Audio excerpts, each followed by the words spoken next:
Welcome to Waxing Comical. I'm Luke, and here's Dane. I'm Dane. Damn it. Dane. I'm Dane. One of the whole these time. days you'll beat me to it. I doubt it. Not today. The doctor said I was... Wait. Slow? Is it terminal? No, they said I'll live for, longer than anyone should expect. Because you die slower, too? Yeah, I won't know it for eons. Your body doesn't know when to quit. Yep, just like this ass. I was gonna say that. Yeah, well, I said it first, so I guess I did beat you this time. Damn it. This episode we talk about Outcast. The comic. And I think we bring up the band, a fair amount. Which... Maybe that'll be the theme song for the TV show. Ooh. Hey, yeah. I would love that. I would chuckle at that and then skip it every episode. But also, it's always playing. But what? It's always, it's quiet, you tune it out eventually, like white noise, but it's always playing in the background of every scene. Just, they're talking we need to get rid of these demons, and it's like, hey, yeah. Did you leave the car radio on? What is that? Yeah. Well, I don't hear anything. Shut up. Demons. We got more important things to worry about. There's demons. There's big boys. 3,000 demons. I think this is our first one in a while that we're just talking about one comic, I think. I know, right? But, we start talking about one comic, and then we talk about everything else. Which is why we started talking about one comic, so that we would have enough room to ramble. We like to ramble. It's going to happen. We like to ramble here. We have fun. So yeah, if you haven't read Outcast, there are... I guess there are spoilers because we talk about the plot line up to now, but again, not much has happened. There aren't that many twists so far. Not that it's a bad thing, not that it's lacking in interesting storylines, it's just... Yeah, it is a good comic, just to clarify. Yeah. But it's a slow burn of a comic. Sounds like I don't like it. I like it.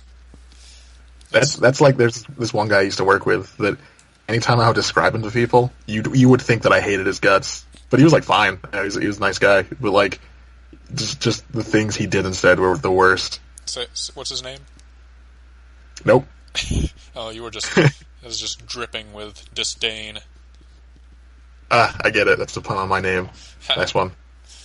So I heard this has nothing to do with anything else. I heard a rumor earlier today. I don't know. It was on a comic website. I don't know if it's... Me? No. Weirdly, it wasn't about you. I don't hear rumors about you on the internet. I hear them at truck stops and through glory holes and stuff. Yeah. Sounds about right. But apparently, Fantastic Four rights are at Marvel. I don't know if it's it's just a rumor, so I could just be talking out of my ass right now. So they're saying that the rights are back with Marvel, and that they it's in exchange for some TV show rights. So who cares? Exactly, nobody cares. And that it includes Doctor Doom, Galactus, and Silver Surfer. So I'm assuming it pretty much just includes every character they had, which I think is Skrulls and other crap. So yeah, it's just a rumor. They're saying that they announced 2 mystery movies with Ant-Man and the Wasp, and they're saying that this is one of them, and it's coming out in I think they said 2020. Huh. So we'll see. That happened quick, I guess. Well, the first one was a complete failure. I enjoyed it personally. That. Oh, you mean? But because they kept saying we're gonna make a sequel, and then a few weeks ago they were we're not gonna make a sequel. Wait, are you talking about Ant-Man or Fantastic Four now? Fantastic Four. And you liked the original, or the last one? I like the new one. Yeah. I didn't think it was a bad movie. Well, because I don't know if this is something people would agree with, but I didn't really see it as a superhero movie. I saw it more as a science movie, which I thought was interesting. Because they don't even get their powers until 45 minutes in. It's only an hour and a half movie. But I enjoyed it for what it was. It was a good movie, but not a good Fantastic Four movie. Yeah, exactly. It's like the Constantine movie. Just call it something else and rename the characters, and it's a fine movie. But because you have all this expectation on it, it's going to be crap because you changed it so much. Yeah, I still haven't watched it. Fantastic Four, but It's fine. That's I another mean, one where I'm gonna buy it at some point. Like, if I can find it for like $15 on Blu-ray, I'll totally buy it. I gotta pay $25 for it right now. and then you can I've already let me seen it. borrow it. Exactly. So that Or I we don't just have watch to it pay for together. Can we hold hands Yeah, exactly. So you won't be scared during the body parts. during the what? Body horror? Oh God, is that in it?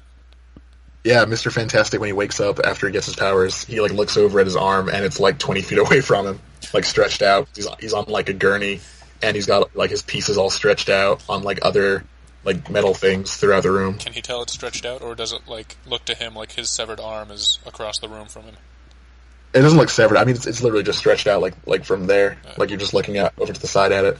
Yeah, and then he like isn't good at keeping himself together, so he makes a suit that has like what looks like springs on the arms and legs. It sounds like the Venture Brothers version of the Fantastic Four, where they're all just very disabled by their powers. Like the Invisible Woman? The Invisible Woman just turns her skin invisible. Yeah. The Human Torch catches fire anytime he's exposed to oxygen, and it hurts him. And the other guy is like a giant callus or something. Yeah, the Thing is just a giant callus and is mentally challenged. Yeah, I loved him. Mr. Fantastic was pretty much the same as in the comic.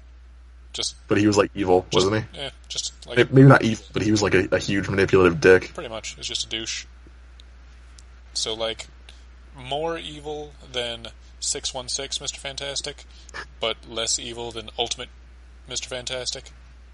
Oh yeah, I always forget that he becomes a villain. Yeah. Is he still alive? Like, does he survive Secret Wars? Don't know. We'll find out next week. You mean tomorrow? Oh, on the podcast, right? Because the issue's out tomorrow. Yeah. I keep forgetting that too.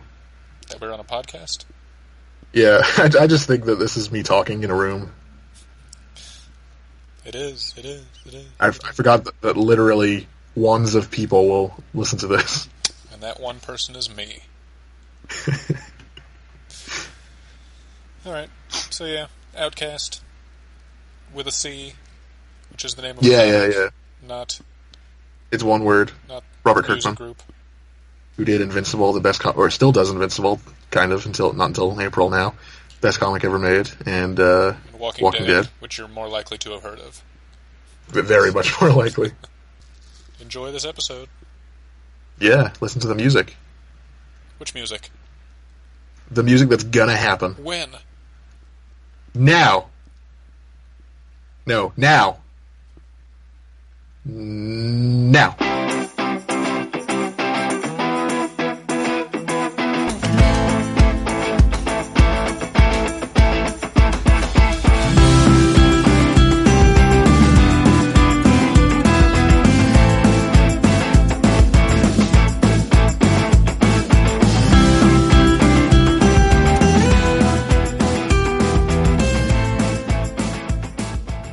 You've read all of Outcast, right? I have read all of Outcast, right? What'd you think? I very much enjoyed it because I'm the one who told you to read it. What? Is that how that happened? Yeah, I'm pretty sure. I was kind of on the fence about reading it when it first started. Like, I didn't read any of it until the first volume came out, and then I read all that at once. And then I really liked it. Even after the first volume, I was still a little unsure because, like, it was good. Yeah, it wasn't a problem. It was just it seemed like even now after the second volume, it's like it's more about what I feel it's building up to. Like, it's been good so far, but not a whole lot has happened. Not a whole lot of questions have been answered. It just feels like it's still kind of setting the stage for something bigger. Yeah, which is fine. Yeah, I like that. It's just taking forever. Yeah, that is the problem, especially when I don't know. I guess is he focusing more on this than Invincible now, since Invincible won't come out for another few months? I wouldn't really say he's focusing on any one comic more than the others. It's probably just more to do with the artist. Yeah, he's probably written these stories out already in full. Yeah, I think he said it. The art. Yeah, like in some letter column somewhere, I think he said he's at any given time he's like 2 or 3 issues ahead of whatever issue is out. Yeah. Makes sense. That would be ideal. Mm-hmm. Didn't he say this is one of the first comics, or maybe his first comic that he like already has an ending in mind for it. Like as soon as he started. I don't know. I don't think I've read much of anything you said about it. Because, I mean, like, again, like, I just didn't really pay it much mind until I actually bought it, and then I just stopped, because I didn't want to read one issue a month. I was trying to wait until the second volume came out, and then I ended up just reading them all online anyway. Yeah, and then you drug me into this. Yeah. And now it's just one big vicious cycle. Not even cycle, it's just a short line that has ended. I think there's only 2 issues out from what will be the 3rd volume, right? Yeah. Which I just read those today. And they were pretty good. I expected to be frustrated with it, reading another, not another whole volume, but I don't know. When reading the volumes, I didn't even notice the line between issues. Yeah. Really. Does it? Do they separate issues in those? No, there's no cover art from the individual issues. And so at first I assumed it was just any time there would be a full page. Yeah, that's usually how it works with The Walking Dead, is if there's like a full page, then it's like, okay, that's the end of the issue. But apparently that wasn't even the case. There were some of them where they just ended like on a normal page. And so within the books it looked like it was just continuing on. Yeah. I didn't even know. Which I thought when I first started reading like Walking Dead monthly, I thought that would be like an issue. That's a pun. I get it, Dan. Nobody's laughing. I am. I just did, kind of. Nobody laughed. Shh. I'll hear it. I thought that would be like a problem, is that I would end one issue, and then a month later I would read the next issue, and it'd be in the middle of a conversation. I wouldn't have any idea what was going on. Yeah. But I've never really noticed that. Like, this is the first time realizing that I haven't noticed it, is me talking about it. And now you're gonna start noticing it again. Yeah, that's all I'm gonna notice. They did do that with a recent issue, I feel, of Walking Dead, where it was like when Michonne came back, like she was out pirating or something. She came back on a boat. I don't know if they were really clear on what happened there. And she and Rick were talking. Fishing. Probably fishing. What else are you going to do on a boat? And he was like telling Nautical her stuff. Nautical stuff. Yeah. Rick was telling her, like, she should go back to Ezekiel and make up and have makeup sex and all that. And she was like, no. And then the issue ended, and then I think it picked up with that same conversation, I want to say. I might be remembering this completely going, wrong. Come on. Come on. She was like, no. God, Rick. Did he tell you to say this? He said... Ezekiel looked kind of gross. He's real old. I could ride his tiger if I did this for him. His tiger's dead at that point, you insensitive dick. You can still ride it. That's fair. Or maybe he found a new tiger. There's more than one tiger in the world. I guess, but he had like a psychic bond with that tiger. They were pals. Did he really? Did they ever try to... He did explain like why it's docile around him. Were the words psychic and connection used? It was the implication.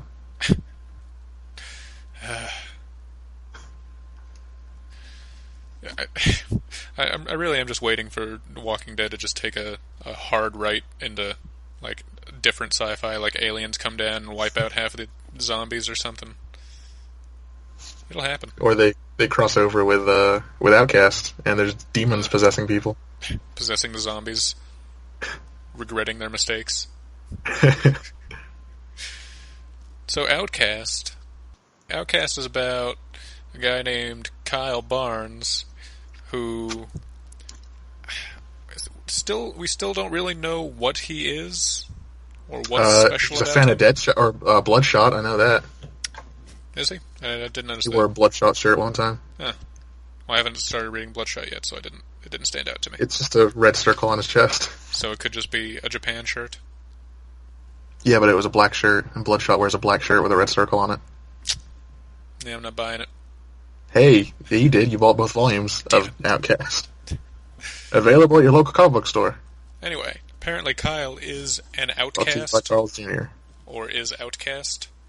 Yeah. I feel like they've used that both ways. Still don't know what it means. Yeah. Like, basically, everyone around him ends up getting possessed by demons. Yeah, I'm thinking maybe he's like some sort of angel or something. Maybe. Because when he was, I mean, this is probably wasn't meant this way for me to think about it any further than, it happening in the scene. But they were talking to somebody who was possessed, and Kyle asked where he was at. He was like, outcast from where? So that got me thinking, like, oh, maybe he's something to do with heaven. Yeah. Or he just also has no idea what's going on, and he's using the word wrong. Demon's just like, what do you mean outcast from where? That's not what that means. Oh, you're secretly Andre 3000. You got amnesia, and the government turned you into a ambiguously white guy. Could be some Hispanic in there. And now you fight demons. But just by touching them real soft? Or like crying on them, or bleeding on them. Which all sound like he's losing the fights. I mean, he kind of does. Yeah. It's just then his body fluids or whatever, his feelings, like, hurt the demon. Yeah, and then he gets the upper hand. I guess any of his bodily fluids will do the job, so hopefully that doesn't go anywhere else. I'm sure he'll get to the point where it pisses on a demon. So, yeah, early on, we don't know the full story. We just know that something happened with his mom when he was a kid, and also with his wife and daughter later as an adult. And it turns out... When he was an adult. Yes. Did I say when his kid was an adult? No. Well, whatever. It turns out his mom was possessed by a demon when he was a kid, which he didn't know because he was a child, so basically all he knew was that his mom started beating the shit out of him. I don't know why I laughed at that. It's fucked up. It was very slapstick. Yeah, so basically, still not knowing what is wrong with her, he just beats her up instead. And yeah, he snaps one day. Yeah. And he's like, and then he punches her a bunch. What did he say? He goes, Did any of his blood get on her, or was it just touching her that did it? It might have been touching her. He probably cried on her. I'm sure he was crying. He was a child beating up his mother. I'm sure it was emotional for him. Yeah. It's one of those things. It's one of those things that we all go through as kids, and it that one day when you beat up your mother, when you finally had enough. We all got that, right, guys? Right. So yeah, and basically everyone thinks he's cray. Everyone thinks he beat up his daughter and his wife. Yeah. But basically, his wife also got possessed. She started murdering their daughter, and he stopped her. I don't think you can start murdering somebody. Murdering isn't something you can do, like, a bit.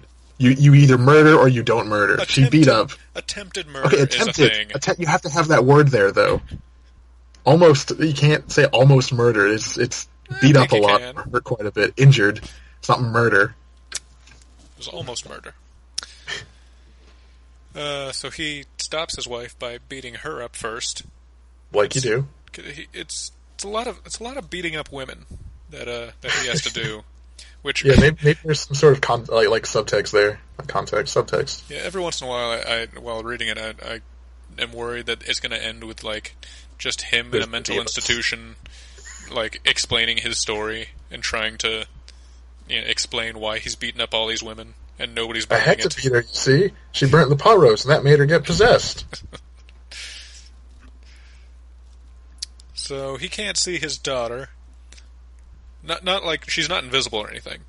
He's just not allowed to see her on account of the beating. But she got knocked out of this visual spectrum. Where'd she go? Oh, my wife hit her too hard, and now she's behind the table. Yeah, anytime he tries to beat up a guy, it seems like he usually is the one who gets beat up. Even if that guy is a little boy. Yeah. No, he got kicked a bunch by that little boy. He was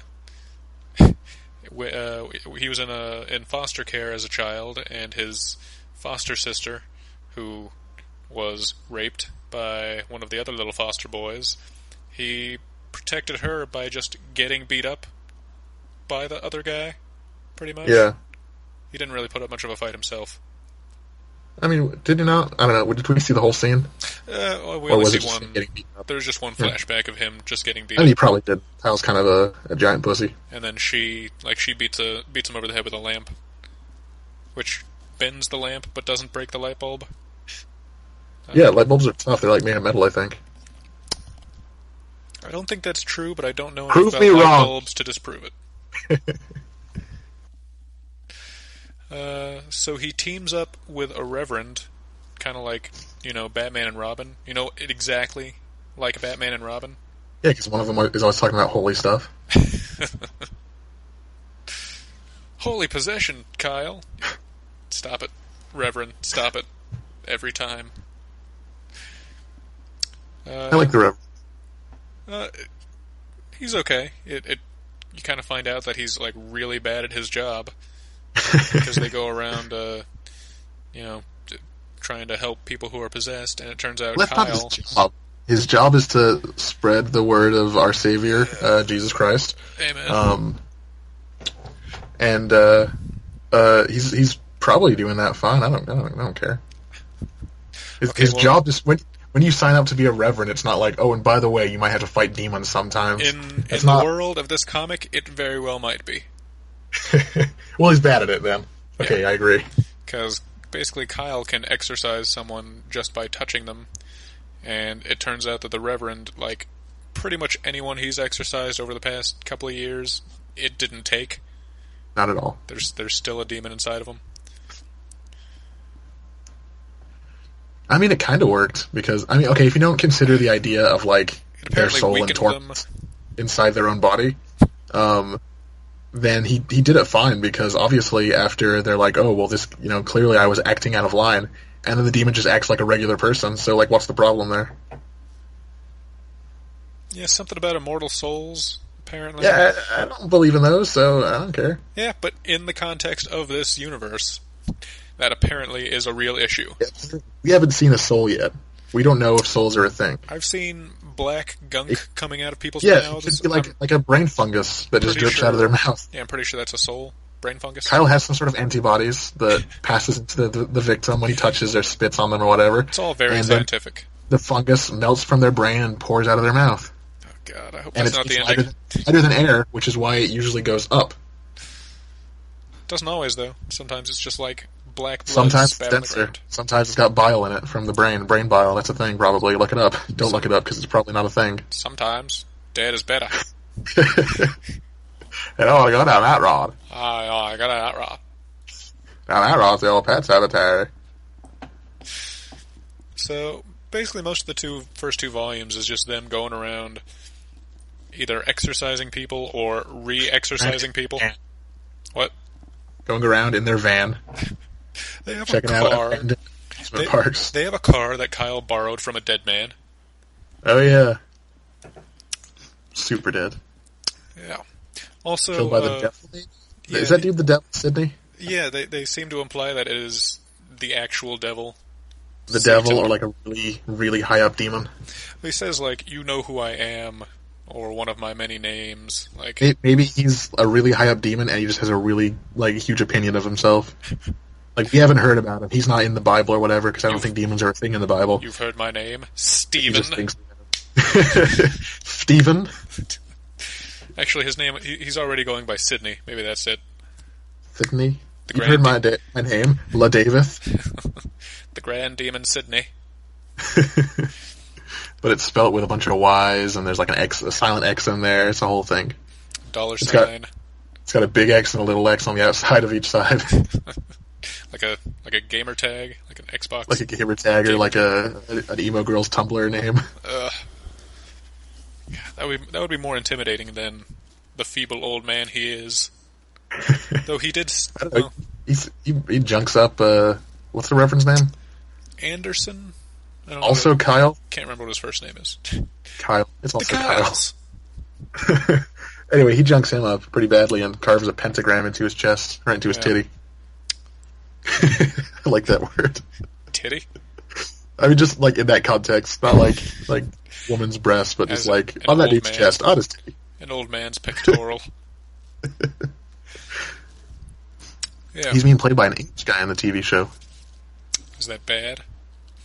No, it's fine. I mean, have you not been reading it with an English accent? I think he's going to play American. I had this when I was working at goddamn Books a Million, worst place on earth. This guy came in, and I had like you have to wear an apron, and I had a bunch of pins on it. We sold like superhero pins. They were like DC ones, so I bought them and stuck them on my apron. Like pieces of flair. Like pieces of flair, exactly. Though when that boss that I think I talked about on one episode, when she came in, and this podcast is all about burning bridges. Yeah. I'm not going to go back there, and if I do, it's going to be after she's long gone because like she's a garbage human being and is terrible at her job. Anyway, so I had all those. One of them was like just a Superman symbol, and this dude came in, and this was like late 2012, early 2013. It was before Man of Steel. That came out in June 2013, and he was like, I don't remember what he said, but he basically went on a rant about like how, oh, did you hear there's a British guy playing Superman? He's supposed to be American. And I was like, I mean, he's an alien. And also he's not gonna play him as British. He's still gonna play him as a dude who was raised in Kansas. He's not gonna like sound like Hugh Grant. Asshole. So yeah, like that goes to show you that like just because you're old doesn't mean you're wise or smart. Like, what was it? Some quote: "Stupid people get old too." Yeah. So fuck that guy, basically. Yeah, basically, he was a dick. Probably. I'm sure in other aspects of his life, he's also terrible. Yeah. I don't know. I just don't know how a Robert Kirkman comic-based TV show will do with a British person pretending to be American. Yeah, that would never work for the main character or the villain of 2 seasons. Or one of the women, or one of the other guys. One of the women who's slowly getting more and more Southern. Is she? Yeah, like she sounds way more Southern now than she ever did when she lived on a farm. Weird. Maggie. Who's the other British guy? Not knowing. Morgan? Oh, okay, I was going to say Jesus. Jesus is being played by a British guy. Is he? Well, he's not on the show yet. Not yet, but he will be. Alright. This next half season. You know when that's supposed to start? Sometime in February, I think. In Outcast, I feel like when I'm reading it, it reminds me of Review. You know, the show with Andy Daly.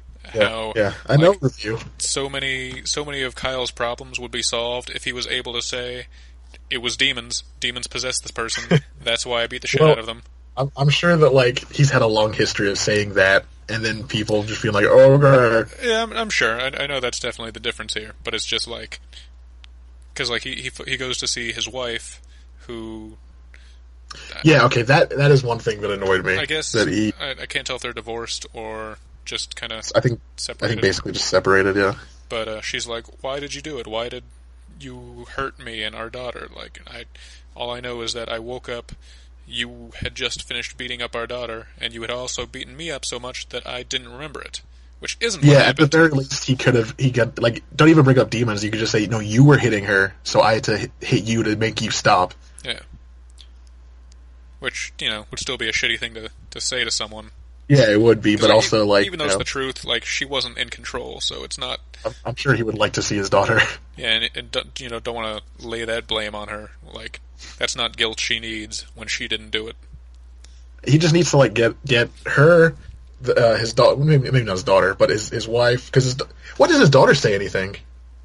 She does. She says, like she does, but she doesn't like. Nobody questions it. She's not like she's like, oh, is mommy mean again or whatever. His sister. Nobody's like talking about. His sister notices it. Like his sister comes to pick him up after he kind of just stumbled onto his wife's house and. Not stumbled onto, but like he happened to be in town and really went to. He didn't plan to go see her. Like they happened to be in town, and he was like, "Oh, there's my wife's house. I want to go see my daughter from a distance." And so he talks to his wife for a bit. Daughter isn't there, and then his sister comes to pick him up because I guess his wife decided not to call the police on him because she's clearly like still in love with him, but I don't know. She's just scared, I guess, reasonably, because she thinks he beat her and the daughter up. Anyway, then the sister comes and picks him up, and the daughter sees him and runs outside and is like, "Daddy, Daddy." And then... That sounded sarcastic. Daddy! And his wife comes out and is like, no, don't go near your daddy. Get away from her.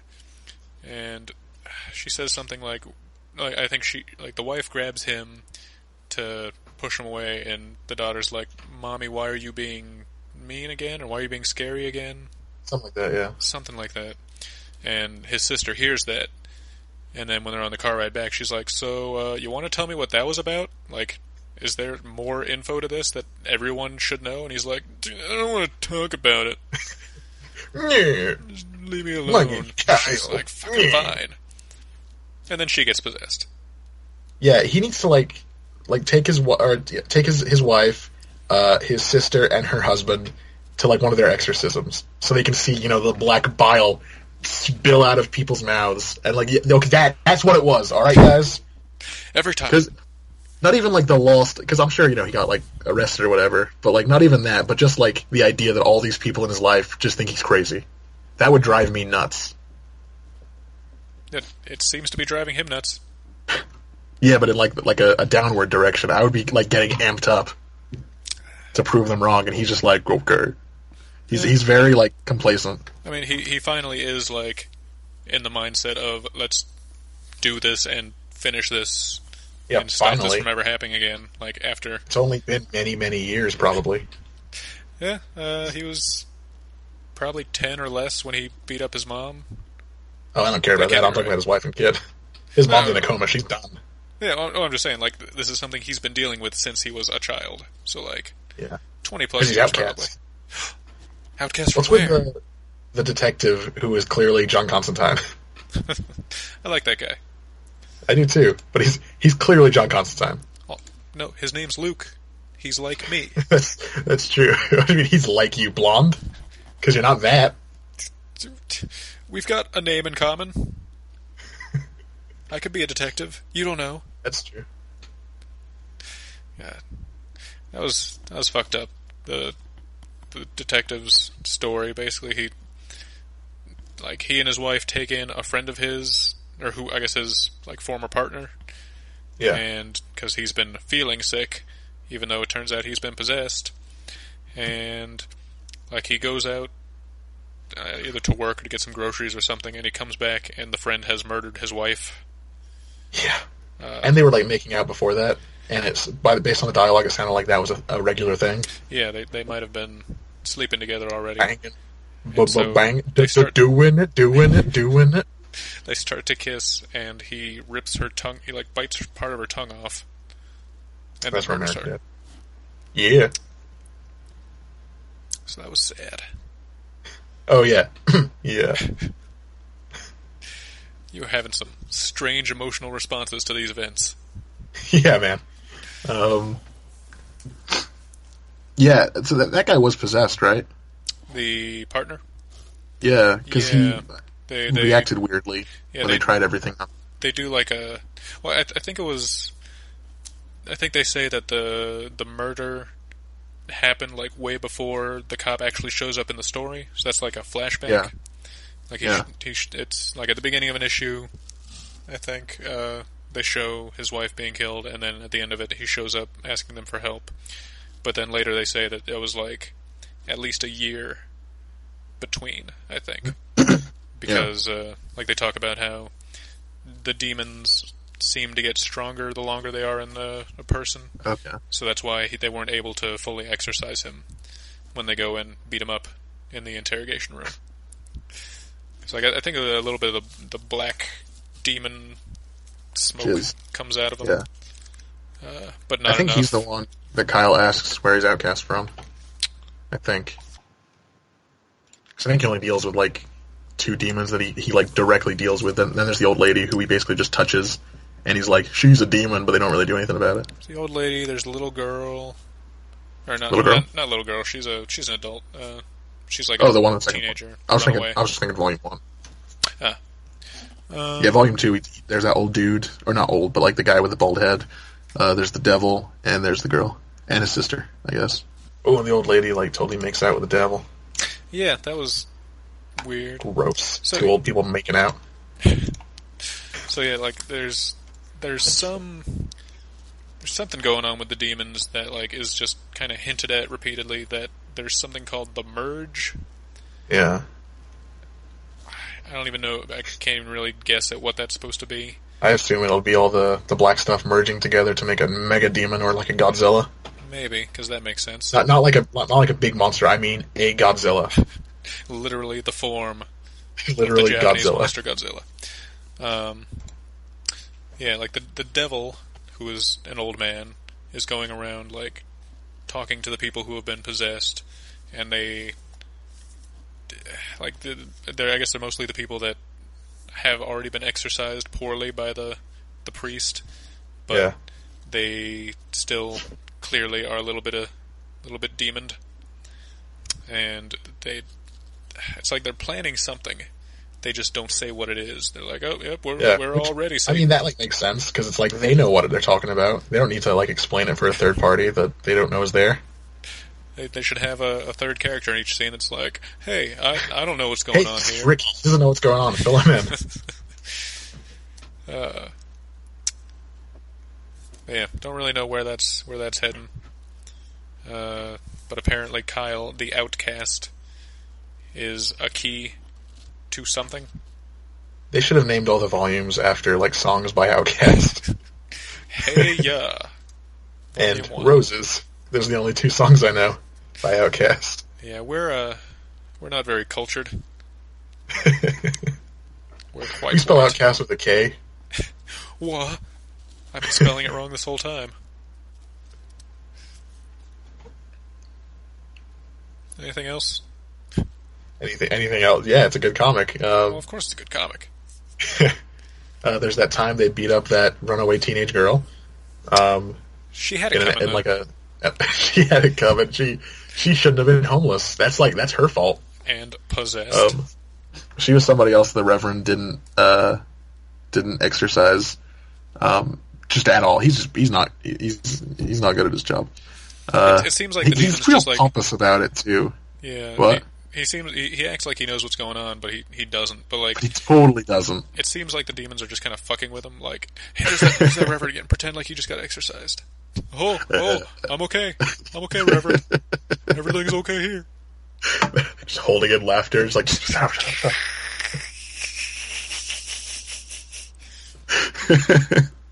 Yeah, I'm sure the comic would be like a comedy from the demon's perspective. Just torturing this old guy without him even knowing it. It's real lighthearted.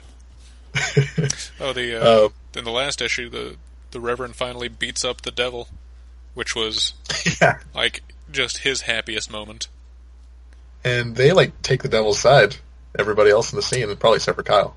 Well, yeah, because he's the only one who knows it's the devil. Otherwise, it's just the Reverend beating up a guy. Even though it seemed like before he actually started throwing punches, like he threw the devil out of the house onto his neck, which at first I thought killed him, but then he's like, oh, that hurt. But the Reverend kind of seems like a mob boss when he interacts with cops in this comic, because like he throws the devil out, and there's a cop there who's like, Reverend, you can't do that. He's like, no, just give me a second. And the cop just kind of steps aside. No, shut up, hold on. You are in my pocket. But then he finally just in starts... God's pocket, you're in the Reverend's pocket. He just starts wailing on the devil. The devil. It's people like you. Like, the devil. The devil. Sits around on a surfboard, floating in the middle of a whirlpool. Reading romance novels and thinking about boys. He does. Don't be fooled. Yes. And there's that little dude with a mustache who's also a demon, who just looks like a pedophile. The bald guy? Yeah, the bald guy with the mustache who looks like a pedophile. He doesn't like to be touched. He likes to do the touching. No, he does not like to be touched. Not by adults.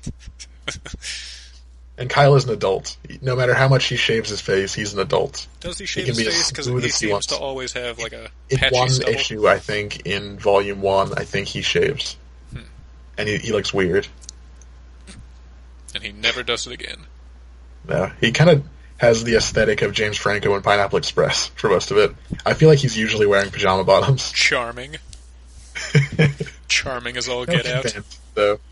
Uh, No headband, though. Give it But time. he does seem to always be wearing pajama bottoms. He probably isn't always wearing pajama bottoms, but that's just kind of how he comes across. Like if his soul could wear pants, it would wear pajama bottoms. It's a real laid-back kind of thing. He knows how to be comfy. What's wrong with that? Nothing. And he hates cell phones, I guess.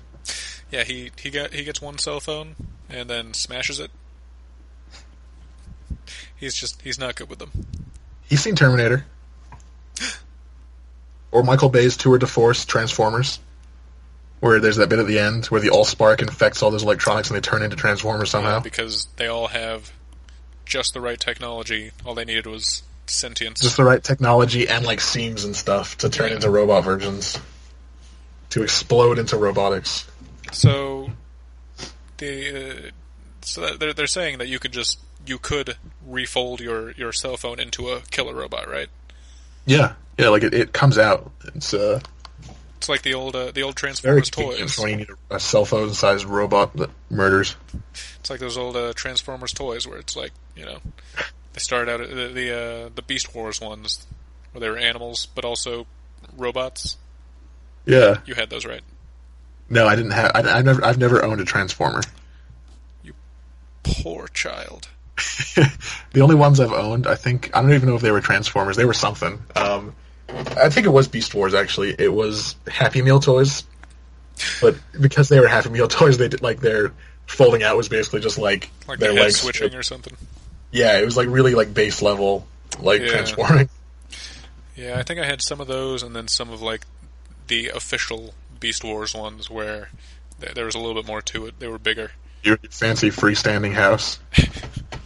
There would be, like, 3 steps to change them from a robot into a rat. I know one of them was a rat. My little brother had, they did some, like, Marvel Transformers, but it just went from being, like, a dude into an object. So, there's a Punisher that turns into a gun, but the gun barrel, like, folds up into his chest, but if you make him the Punisher, and you don't fold his gun barrel away, it's exactly where his dick should be. So he's got a gun barrel for a dick. Real wide urethra. Which really is the Punisher's ultimate fantasy. I feel like that would be having his family alive, but yeah, that's probably a close second.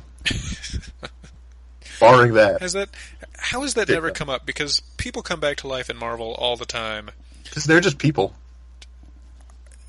He's got to have, like, some favors he can call in. From who? He burns all of his bridges, usually literally. Yeah. Okay. That should be a thing. That should be like a weird running gag that he always burns bridges, literally. Just calling card. It's a very expensive calling card. Guys, the bridge is burnt down. Guess the Punisher got another one. Then there'd be just a bunch of regular bridge fires that people start going after the Punisher for. Okay, the bridge is on fire. Get the Punisher. Guys, I was in San Francisco at the time, burning another bridge because I murdered all those people. I'm running out of bridges. I have to leave several cities a year because of all the bridges I destroy. Nobody can get out of the city anymore. That's how he there's keeps no bridges. The crime contained. There should be some plot line where someone like explains that to him, that if he was not a murderer and maybe helped out the good guys every once in a while, someone might be willing. The good guys. Someone might be willing to bring his family back to life. I feel like they've been dead for a while, though. That'd probably be pretty gross. Okay, then they can go back in time and something. Plus, does Frank Castle seem like the kind of guy to you that could, like, switch off being the Punisher? Like on Sundays, maybe? Like, do you think that he back. would be with his family and could be there for more than, like, a month before he was like, nope, done, done, and then he just goes out and beats the Punisher some more? Because that's basically what happened in Jason Aaron's Punisher Max. He tried to settle down and couldn't? He got back from the NAM, and he was just a wreck, and his wife hated him, and he was, like, just didn't have any emotion, and I think he said that he was going to leave her right before they all died. Well, that's depressing. Yeah. Did he also kill them? No, some guys did. But, Yeah, he was like, civilians. I'm leaving you. I'm gonna take my stuff and I'm gonna go. And then they all got shot. And then he went to get revenge, or was that just Yeah, then what he was planning to do anyway? Was killing people? No. I think. Well, I mean, he could have been, but I think for the most part it was revenge. But it's basically like just giving himself a purpose. So he's using his family's death as the catalyst to like keep going, like so he has an excuse basically. But that's just that Punisher Max, so that doesn't necessarily mean anything in 616. The only universe that's going to exist after Secret Wars. Yeah, you say that, but then you say not that. Web Warriors. It's probably something else. Punisher Max by Jason Aaron's really good. It's only like 20-something issues. It's only 4 volumes. I have volumes 3 and 4. It's really annoying. 1 and 2 are like pretty expensive. But it's good. It's him versus Kingpin for the most part. And it's like Kingpin doesn't exist. It's just like a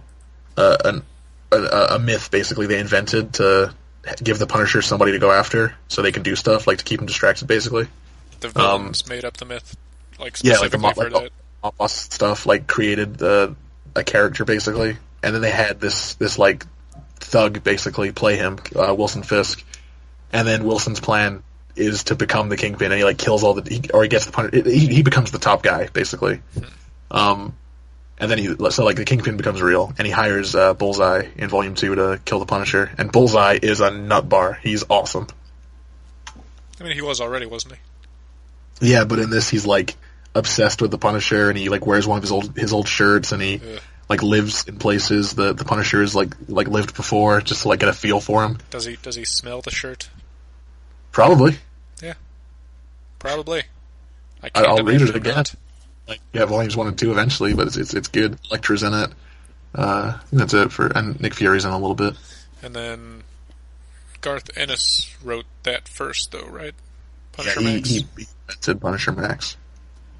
And that was like 60 issues. Okay. And then Jason Aaron's wasn't very long, but it does end. I'm assuming that it is like that Punisher from Ennis's. If not, it's basically like an alternate universe where the universe split from the end of Ennis's, more or less. And it does end. Not? Why the fuck not? It does end the story, and it's a pretty good ending. And Steve Dillon does the art, the guy who did Preacher. Yeah, okay. It's good art. I like that. He likes drawing of Vietnam, I guess. I don't know if there are any flashbacks.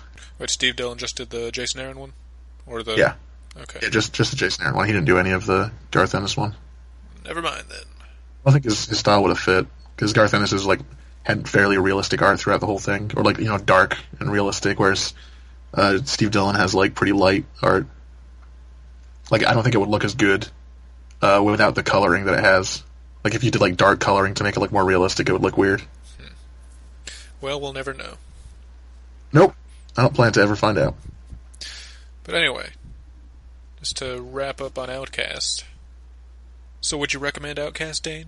I would very much recommend Outcast. It's only 2 volumes plus a couple extra issues.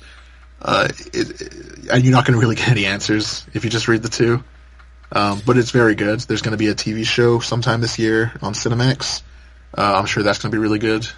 Which is a weird place to put the show. I can't remember the last time I heard anything. Banshee. Except for Banshee, apparently. Banshee. Advertised as being Banshee. Cinemax. Luke, Banshee, Luke. What was that? Banshee, I think I said. Oh, is that right behind you, the whole time, making faces in the wall. Yeah, I'd say the same thing. I do really like it, but I would definitely understand if someone didn't want to start it at all until it was finished. At least a few, maybe not even a few volumes in, but far enough that they've answered some stuff. At least one question. It's just one. Just explain what an Outcast is, or what's going on, what the merge is. Just something. Give us something. Something. There's been 13 or 14 issues out, and we don't really know anything beyond what we've seen. Hopefully that'll change soon. Have they been releasing them pretty regularly? Yeah, fairly regularly. I think Volume 2 came out in October, and maybe not regularly then, because I think there's only been 2 issues since then. because it's now January, so it's like semi-regular, like every month and a half or so. They could take a month off around the holiday season, maybe, I guess. Yeah, they might have done that, so that's not too bad. I'm sure issue 15 will be out in like the next couple weeks. Yeah. Or not? Who knows? Well, I'm not a genie. Yeah, it's a good comic. It's a good example of like why I like Robert Kirkman's stuff so much, because he tends to take genres that are already pretty well worn, like zombies for Walking Dead, or superheroes for Invincible, or demon possession. Kirkman, he's good at taking like genres that aren't exactly new, but he makes them good. He makes natural, like relatable characters. It feels very They're natural. good at explaining things to each other also. The characters? Like when they do answer stuff, it's good. Like Kyle and Anderson will like talk to each other, and they'll like have a discussion about stuff. Yeah. It's not like it makes me think of like the opposite of what Christopher Nolan does with his movies. I like Christopher Nolan movies, except for Interstellar. I hated that. But in his Batman movies, it seems like the only things people say is stuff to get them to say the next thing to advance the plot. Nobody just has a conversation. Metal Gear. Metal Gear. Whereas in like Kirkman's comics, like they'll like talk to each other. Yeah, but like, it doesn't. people. It doesn't feel like forced or like. It's No, it just doesn't feel exposition. like this is an explanation for something. It's like this is a back and forth. Like let's talk about it. Yeah. It's good. It's good, is what I'm saying. Yeah, definitely. It's no Invincible. No, nothing is an Invincible, which is probably the greatest comic that has ever existed. Don't say probably, because you're setting yourself up for failure. Well, I mean, it's technically not, it's not finished, so technically it could turn out bad, but it won't. I would be very disappointed if he fucked up the ending. I know, right? Whatever. Or just ended it at all. No, I'm perfectly fine with him ending it. I hope it doesn't end for a good long while. But I do want like a good ending. Yeah. I would say that Preacher is my favorite comic that's like finished. Whereas Invincible is my favorite comic that exists because it's not done yet, but it's the best. Yeah, I definitely agree on Invincible. I just reread it recently too, and like I totally feel like I could just reread it again. Preacher or Invincible? Invincible. Yeah. Preacher, I can pretty much. I usually skip Volume 4, which is just like the Santa Killer series and the Arseface and Jodie and TC issues. Like once you read them once or twice, you're fine. Gotcha. Because they basically just break the narrative, which I don't need. So I just skip Volume 4. So I just read it as an 8-volume series. Yeah. Definitely enjoyed that. Want to reread that. I think I like The Boys better than Preacher. Really? I like the first half of The Boys way more than the second half. Like the first 3 volumes are my favorite. When it's basically just like stories of them just junking up superhero teams and stuff. And then it gets into like an overarching plot, which is good. Really, it's really good too. It's just I really liked the first 3. Yeah.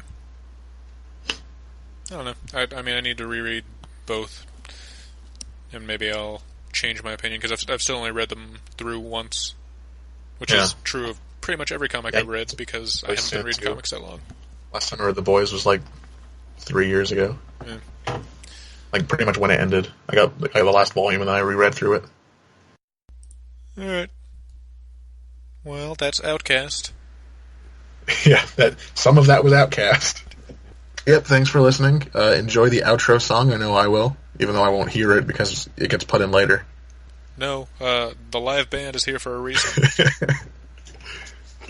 Take it away, boys.